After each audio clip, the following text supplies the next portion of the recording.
course, we schedule time to start recording, and then there's somebody's moving in. There's like a, with one of those like carts like going down that metal thing that comes out of a truck, and it's like the whole way down. Listen, you can probably hear it. If you can't, just insert a funny sound there. Anyway, I can hear it, but I don't know if you can hear it. But yeah, every like 30 seconds, it's like a dolly, like down. It's driving me nuts. Gerald, anyway. At what age did you know that you were different? Leave me alone, Josh. Oh Lord, what were we even talking about? I don't know. I'm more fascinated with your annoyance at sounds. Yeah, I don't know. It's just like you try so hard to control the environment, I suppose. Like, you do all these steps and put sound, and your microphone and everything, and then there's just somebody just clanging metal, like. Now, this is a real question because I'm super, super sensitive to sounds, and I've always kind of had this suspicion. But do you think you're on the spectrum at all? Oh yeah, like full tilt, full spectrum warrior over here. Really? Yeah, I high functioning, obviously. Her feet, so you can like,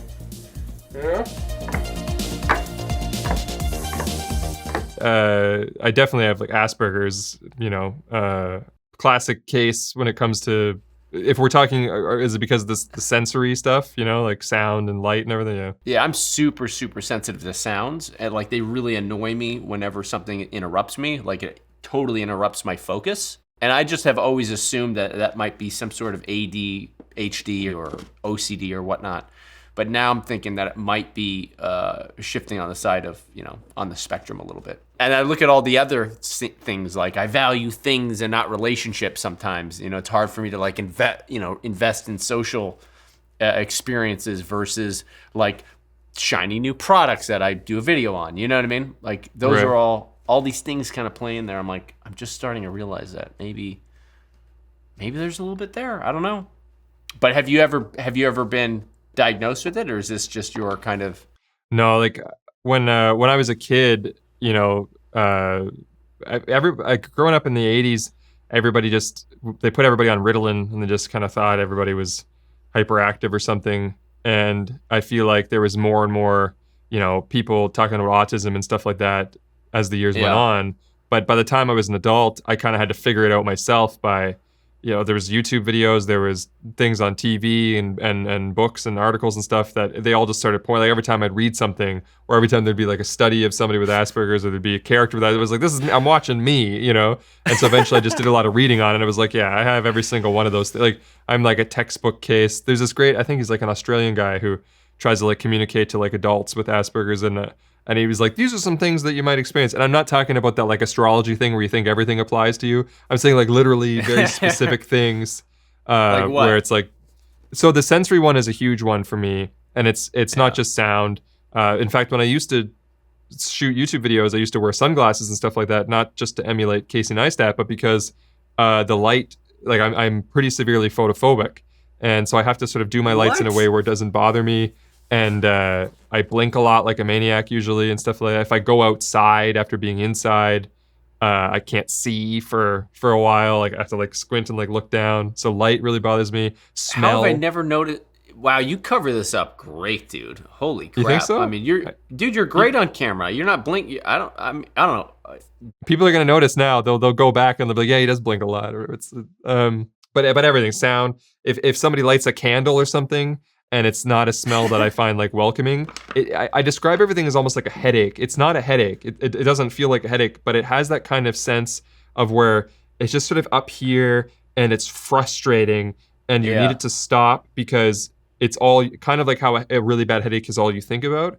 I think of it as more just like there's like this, and it doesn't matter what the sense is. It can even be, I get these types of t-shirts because they have a tight crew neck and the tag can be ripped out cleanly. Because if there's anything that kind of like messes around my neck area, I can't concentrate. If I go to the movies and there's a tag in my shirt, I can't watch the movie because I just like the whole time, and then I'm twitching in my seat and it's annoying the other person. So yeah, it's all senses. Wow. I'm very you are full tilt. That's way worse than me. Mine is like a slight annoyance over like sounds. Like that's all I got. I just got the sound thing. Smells. I mean, I'm putting out bad smells all day. It doesn't bother me. I'm not. And then there's the the difficulty in with sort of social situations. So I don't pick up on, a lot of people like to communicate with subtext and with cues and this kind of thing, and I don't pick up on them at all. So I usually have to tell people, it's like, you got to be direct with me. I'm not going to be offended. But if you're like, okay, it's time for you to go or something, then I need you to just be like, I'd like you to leave now. Versus, if you're hinting around the bush or something, I'm gonna be like, I don't know why you're doing that or talking about that or moving your hand like that. So I've had to train myself to almost like be like, is that a cue that suggests that you'd like me to leave? It's like, yes, okay, thank you, goodbye. Like I need direct. Do you find yourself getting stuck on things? I don't know. I was gonna say, if anything, that the sort of one of the problems kind of works out to be a pro for me, which is that the classic sort of focus thing for YouTube. It actually kind of can be kind of beneficial. A lot of people that know me well know that I have this thing where I can work for like 16 hours without stopping to like eat, or sometimes even go pee, like even go to the bathroom. Where somebody has to check on me, it's like, when's the last time you ate, or even like went to the bathroom? It's just because I'm just like in there doing what I'm doing. If I have a computer to fix or a computer to build or something, I need almost like to set alarms to keep me. You're in the zone. Yeah, the productivity aspect is great. Like there's months in 2018, 2019 where I did 10, 12, 14 videos in a month. You did 12 videos in, oh my, 14. Yeah, and these were I think I like June, July of like 2018, something like that. And these were when I was doing videos where they were, maybe not as in-depth reviews, but I was also doing some of those like nerdy explanation videos with all the little graphics and stuff. And I was churning out 10 videos a month like nobody's business, just because I sort of engaged YouTube mode and I didn't turn it off for like 6 months. Wow. And that's, I guess, like that's a pro and a con. Obviously, then you could argue that your relationships suffer, right? So, but you can leverage it. You can leverage this it. Is your superhero power right here. You have the power of selective autism. Selective autism. But there's things where it requires so much mental effort to try to get over something where, it's like, if something's really annoying you in the environment, I feel like it takes so much energy to not be just consumed by it.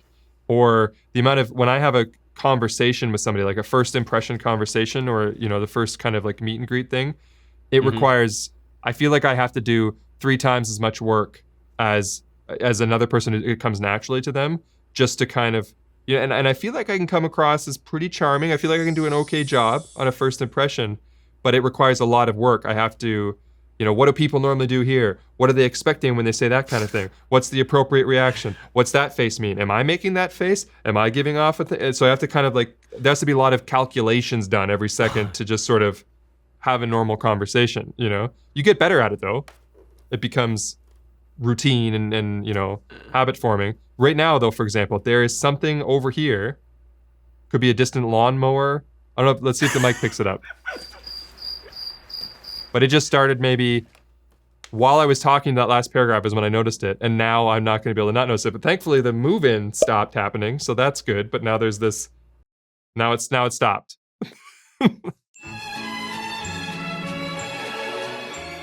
I wonder if, and this is like such a large controversial topic, but like I wonder if autism is actually like the next evolution of, human. In order for us to kind of tolerate all of this onslaught of information coming in, it's like a survival mechanism. The counterpoint, because I've heard that before, and it's obviously nice to think about if you're on the spectrum. And this is a tricky topic. This one reply is tricky for me. This is what I would say. There is a spectrum. They call it a spectrum, and some people are suffering like adversely. Like obviously, I brought up some issues that are troublesome for me.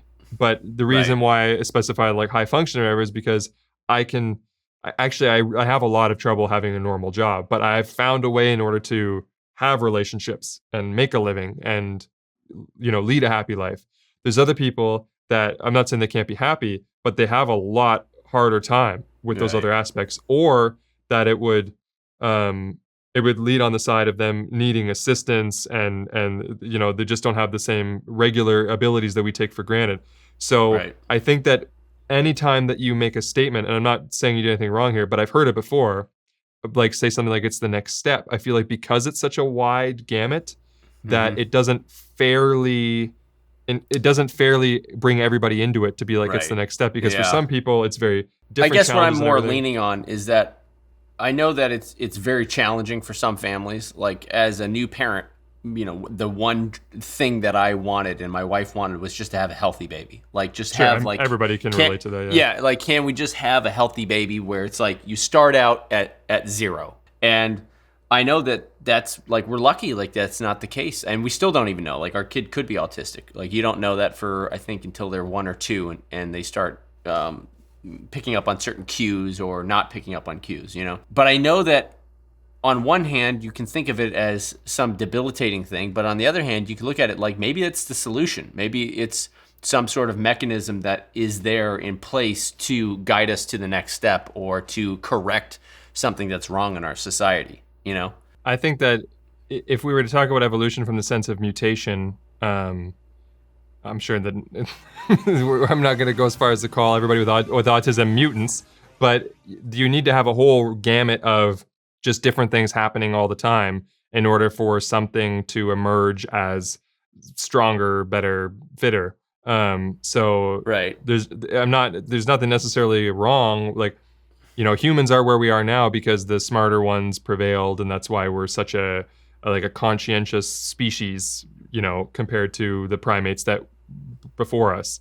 So definitely developments of the mind can lead to developments as a species as a whole. I just don't know where, different parts of autism and that kind of thing fit in terms of, evolutionary mutations or whatever. That's well beyond my pay grade, as far as understanding any of that. I think that there is some nice comfort in it if you are somebody who's, functioning, but you have some challenges, and you look at, like me, for instance, I can be hyper-focused, but I have trouble with interpersonal relationships. There's probably a comfort there for me where I could be like, wow, this is I'm just more evolved because I can look at my output, look at my productivity, my efficiency. But I guess it comes down to, I don't even know what the goal of existence is to the sense, so maybe output and productivity efficiency isn't even worth anything, and Right. I'm worse off. You know what I mean? And the interpersonal relationships is what it's all about. And other people have me conquered in that regard all over the place. So it's an interesting topic. I wonder that too sometimes, especially because as you get older, loved ones start passing away. You've had some loved ones pass away, obviously. My uncle just passed away like 5 days ago, and so now I'm thinking of like, should I be spending more time at home, with my kid?